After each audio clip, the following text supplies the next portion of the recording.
What's up, guys? Bear Gaming here, back with some more AFK Journey, and today we all know we're less than 1 day away, or roughly 1 day away, from the launch of the Waves of Intrigue season. Majority of players will have access to it immediately. You have to have been playing for 41 days, something in that ballpark, on your server in order for that to get unlocked. And to be honest, there's a bunch of things that are huge improvements from what we saw at the beginning of the Song of Strife season. We've been playing it for a week on the test server, and I'm absolutely loving it. Not only is the story, I feel like, more in-depth and better, the characters are better, and even beyond that, the reward systems feel very rewarding, and your time doesn't feel like it is like endless amount of game time needed to keep up with the curve. So hopefully you guys enjoy this one. I'm gonna go over 3 things that this season is doing absolutely amazing compared to last one.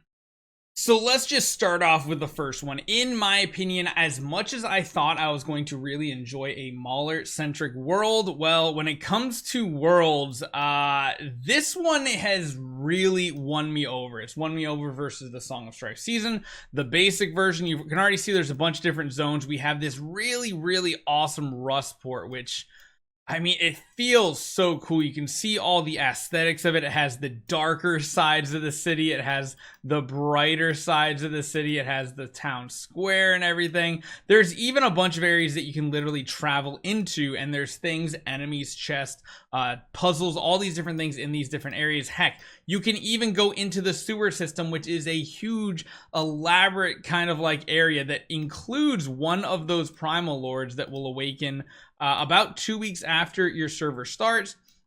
And again, the feel of this is just really awesome. I love the feel of the big ships. I love the feel of the open world. The storyline is really cool. The characters are really cool. And even beyond that, if I'm going to show you too, I don't want to go into like spoilers or anything, but there's even times you are on a gigantic ship. Yes, you see how we're on this gigantic ship here? Oh, I actually totally forgot that there were rewards I still needed to collect on here because I just blasted through the story. You can kind of see the feel, right? Like, it's a really cool atmosphere. You're on these gigantic pirate ships and everything where enemies are everywhere. The other thing that really has come into play too, if you do auto traveling, you're always running at 2 times speed now, which is like absolutely amazing. So you kind of want to like be running around with the system and not necessarily you moving around manually, because manually goes at 1 time speed, whereas if you do stuff like this, you're just going to keep moving around at the fast speed, and you can kind of see really cool aesthetics overall. Like, everywhere in here just feels and looks really cool. I haven't had really one complaint except one part in the game which they didn't really tune properly, but I think they did fix it as well. But you see here, there's just all these bosses around here. One thing I also noticed is the amount of enemies I was able to smash this time around felt a lot more than the Song of Strife season, which was interesting to say the least.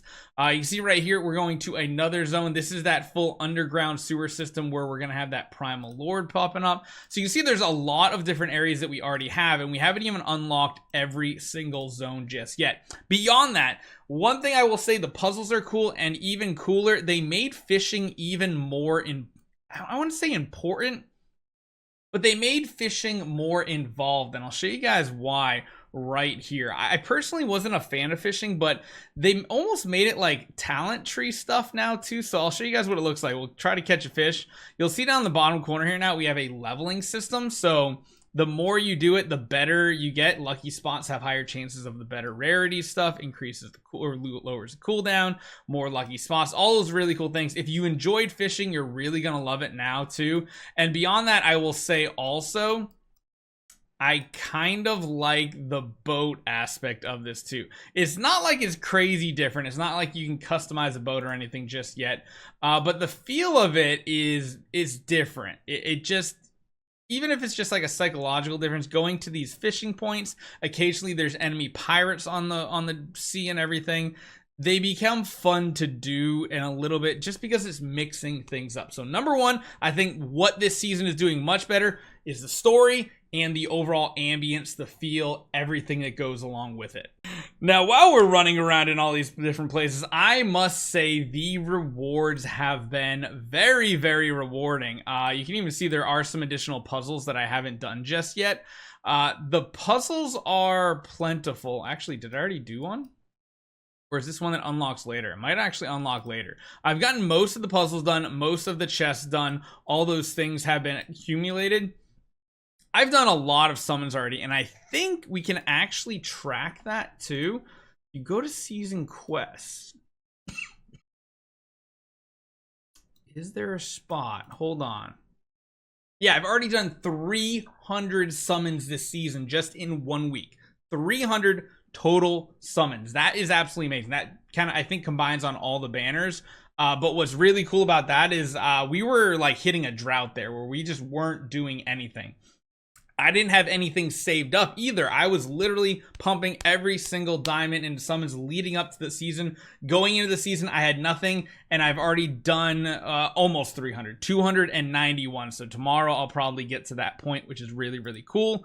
I like the reward structure here, and it does kind of reward you with some additional essence if you have like some really high tier heroes, but it's not like the pop-up packs we had the first time around. So number 2 is the reward system has been very, very giving. Tons of diamonds, tons of invites. You can see even epic invites all over the place, including in one of the events too. So in the events, we had a couple different things here. One of them is just the Harbor Gifts, giving you all those epic recruits. Tomorrow we're going to get that big chest. Really, really solid rewards, and I think that's probably one of the biggest things is it's really reinvigorated my account. I feel like we have more progress on our heroes now, simply because that increased summon fund. So I could probably go on and on about all the different things I'm liking. I feel like this is a nice quick thing for you guys to understand if you guys were kind of on the like the fence of, do I want to do this season? Maybe not. I will say the pacing of this season has been infinitely better compared to Song of Strife. If you guys don't remember, the first day of Song of Strife, you need to put like 4 to 6 hours in the game if you wanted to keep up. This one does a lot better job of locking like every 2 zones every day. I think actually the first day too, if we go back to the map, let's go back to over here. If I remember correctly, this first zone here with the city was day 1. Then this was day 2, day 3, day 4 it jumped up to 2, day 5 was a couple, and then like it kind of ramps up to give you like 2 zones every single day. But overall, this has been like such a good feeling with the story quest line. It feels like it gives you just enough to do, so it feels like you're really getting into the season. You're jumping into the story. There's tons of side quests too. Let me just put it that way. There's tons of extra side quests with extra diamonds too. But the main story isn't too dragged out. It doesn't make you just indefinitely keep going, because you remember in past seasons, not much was gated by time, more or less was by your AFK stage or your resonance level. This time, resonance level has nothing to do with it. You just have to have the correct AFK progress set up and, of course, be on the right day, and you basically just get to continue the story. This means you're not going to have to be grinding crazy amounts, especially for spenders. And of course, like I said, the pop-up packs aren't there with all those season essence that feel like you have to buy them. So those are the 3 things I think that really made this season feel better so far. And I can't wait to do it on our main account as well. If you guys have noticed anything or hyped for anything, leave a comment down below. Hopefully you guys enjoy this one. Tomorrow's the day, and I'll see you guys next time.